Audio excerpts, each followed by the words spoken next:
Hey everybody, welcome to Basement PC. I'm not really going to do an intro. I'm a little bit different kind of channel.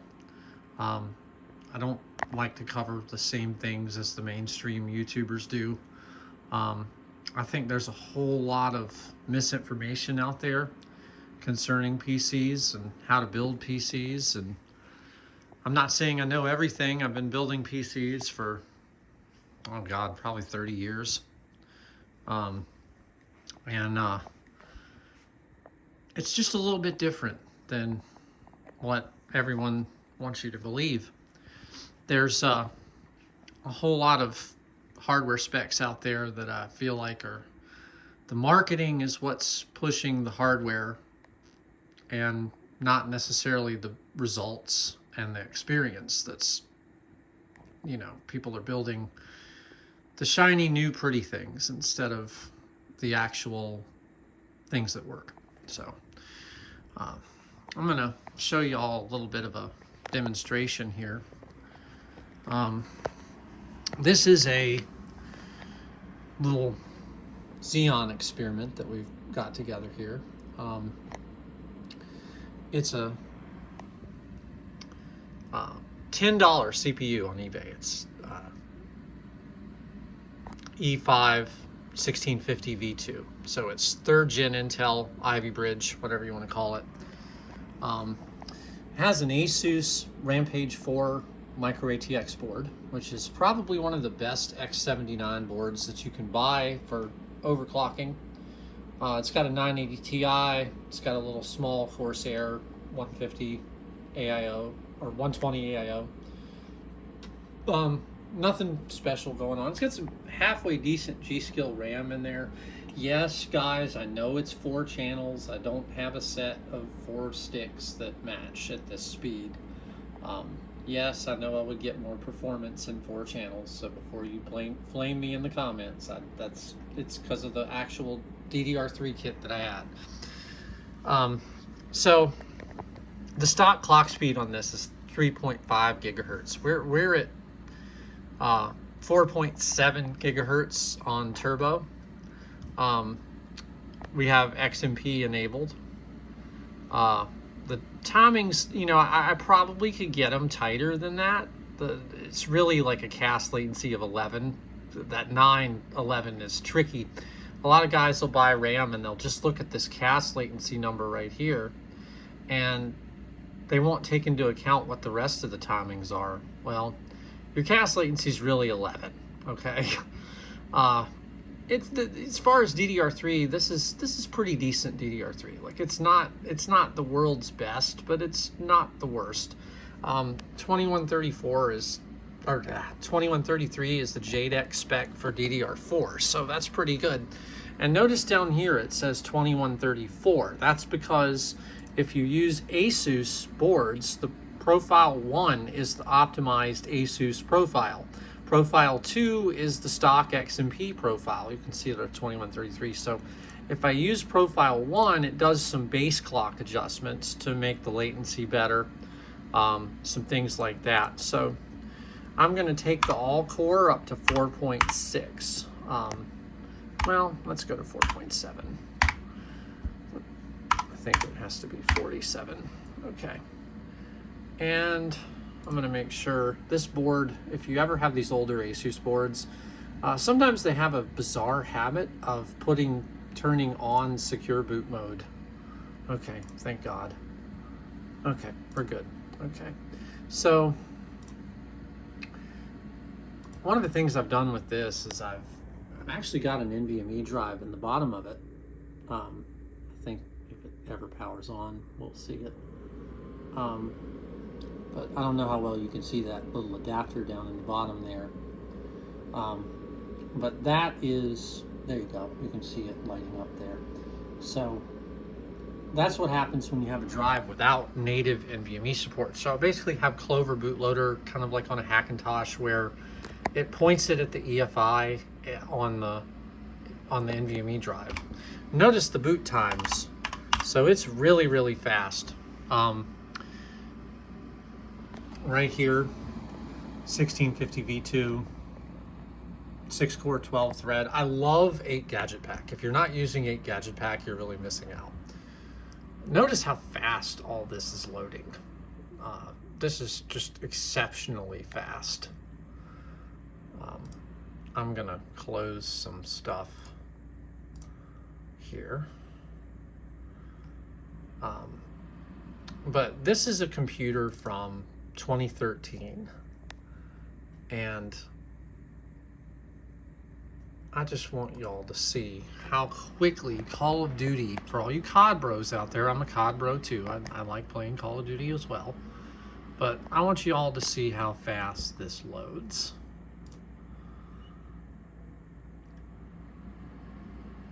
Ten-year-old system. Actually, it's probably 11 years old now. Watch that. Just watch how quick this login is. Once it actually finds the server to log into, it's just bam, bam, bam, bam, instantly. So that's a combination of factors. That's the clock speed, or the instructions per clock, has a lot to do with it. The fact that we're overclocked to where we are, and having decent memory timings and low cache latency will make it much, much snappier. As you'll see right here with Modern Warfare 2 loads, you'll see how fast it actually will load. Well, okay, there we go. Wow, that's loading so quickly.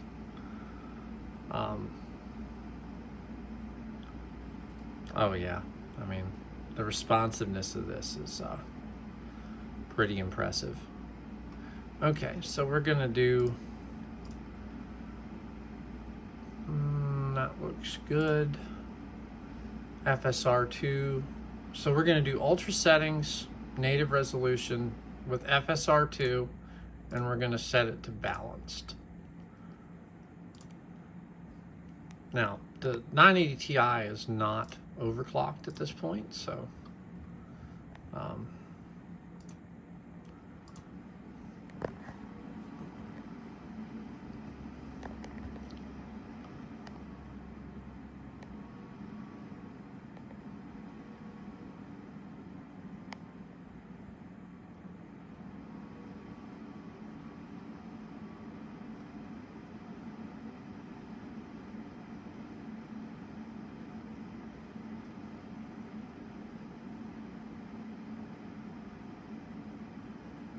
look at that CPU time, fellas. Like, really, no bottlenecks whatsoever. Really good latency. Decent FPS. I mean, we're getting probably close to 100, well, 85. A 980 Ti is still a viable option. It doesn't particularly like DirectX 12. There's some things that it has to emulate. I would not recommend buying one for that reason. But if one of your bros happens to give you one, then it's still a very viable card, even in 2024. There's not really a whole lot of reason to pick it over other cards for the same price, but like I said, if you're lucky enough to have one, it's fine. All right, let's see where we're at. Oh yeah, okay, so we're at 78 FPS with a 1% low of 47. And notice, no CPU bottlenecks, all the way up to 150 FPS from a $10 CPU. The main reason I wanted to show this was just how well this thing performs when it's tuned properly. I'm gonna show the tuning right here real quick next. So memory latency is important as well. So we're gonna open up AIDA64 here real quick. Notice how fast it loads. We're gonna go and we're gonna start a memory benchmark. Now notice this is DDR3 again. Cache latency 9, somewhere between 9 and 11 if you wanna call it that. Now notice we're getting 3.3 gigabytes a second transfer speed. That's DDR4 transfer speeds. So all these people that want to argue between DDR4 and DDR5, well, I'm hitting good performance here with DDR3. I mean, it's good for DDR3. I mean, most DDR4 will probably beat that by a lot. But my point is, here in 2024, that DDR3 is not really that bad. And if you notice, the latency is 55.9 nanoseconds. No problems there. One of the advantages to Xeons is they have a lot of L2 and L3.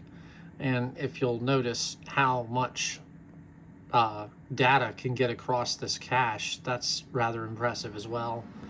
Very low latency. What AMD wants to do with their X3D chips is they're using cache to get the latency down, and they're using a ton of it. So these Xeons, because they're server and workstation CPUs, they usually have a generous amount of cache for, you know, just a normal desktop CPU. So they kind of have the same effect as the X3D chips do. They don't have the ludicrous amount of cache that the X3D chips do, but it's the same concept, and they keep the latency down quite well if you want to factor that in. But pretty good memory performance, considering I haven't tightened the timings at all. This is just completely stock. The other thing we're going to do, notice that nice crisp speed opening up there. I'm going to run this real quick Cinebench run, just to pull a load on this chip, just to show you all where we're at thermally and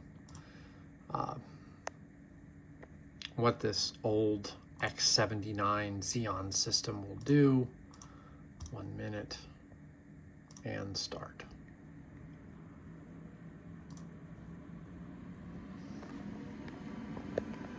Okay, as you can see, we're holding steady at 4.7. We're pulling about 165 watts, something like that. We're 85C, somewhere around in there.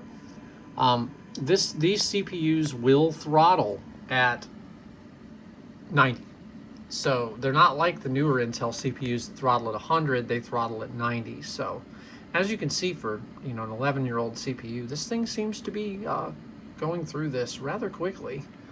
Our temp is creeping up. If it hits 90, if you watch this right here, watch the core clocks. If it hits 90, they will start to come down and it will start to throttle.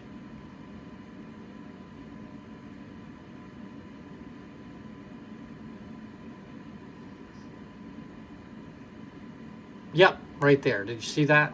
Did you see that right here? Where it's jumping down? Yeah, this thing is right on the ragged edge. When you overclock, make sure you overclock with a goal in mind. I obviously didn't follow that advice, because if my goal in mind was Cinebench, I probably would have backed it down 100 megahertz because I'm bouncing off the thermal limits. However, in games, that's perfectly fine, because you won't ever reach 100% CPU usage for 3 minutes. It's probably only going to see about 60% usage in most games, and you'll benefit from the lower latency and the higher IPC from having it clocked higher. But this is the kind of stuff that we're going to be covering in this channel, and hope you all enjoyed that. Let's see what this guy, it's been throttling a little bit, so the benchmark score may not be entirely accurate, but no, that's not terribly bad. It's probably a little faster than that, really. Cinebench is just, you know, you're just pummeling the CPU with instructions that it doesn't, it's really heavy AVX instructions, and not really representative of some of the other things that you might encounter in normal use case. But anyway, that's That's what these old Xeons are capable of. And, you know, literally you can spend $10 on one of these from eBay.